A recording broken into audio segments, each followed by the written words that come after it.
नमस्कार, आप सभी देख रहे हैं न्यूज 21। मैं हूं प्रियंका और अब खबरें अन्य राज्यों से।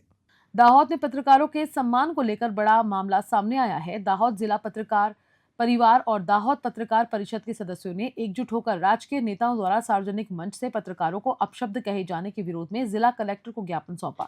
पत्रकार संगठनों का कहना है कि मीडिया लोकतंत्र का चौथा स्तंभ है और राजकीय नेताओं द्वारा खुले मंच से पत्रकारों का अपमान बर्दाश्त नहीं किया जाएगा।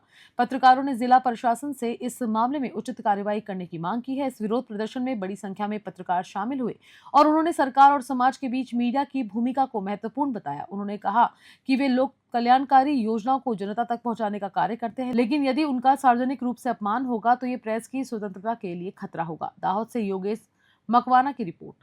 સમાજનું દર્પણ અને લોકશાહીની ચોથી જાગીર એ સક્રિય રીતે જ્યારે પ્રજા માટે પ્રજાહિતના કાર્ય માટે ફિલ્ડમાં જતો હોય છે ત્યારે હમણાં એવું જોવામાં આવ્યું છે કે સત્તાધારી પક્ષના નેતાઓ, વિપક્ષના નેતાઓ અથવા સમાજનો કોઈ પણ લોકો પત્રકારો ઉપર કટુરાઘાત કરે છે, પત્રકારોની ગરિમાને લાંછન પહોંચે તેવા વાક્યનો પ્રયોગ કરે છે।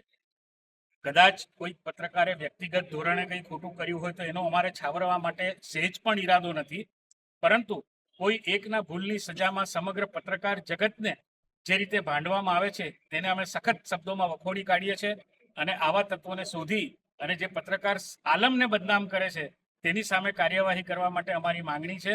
ફરી એકવાર આવા તત્વોને અમારી એવી ચીમકી છે કે ફરી જો પત્રકાર જગત માટે આવા શબ્દો ઉચ્ચાર્યા તો પરિણામ સારા નહીં આવે।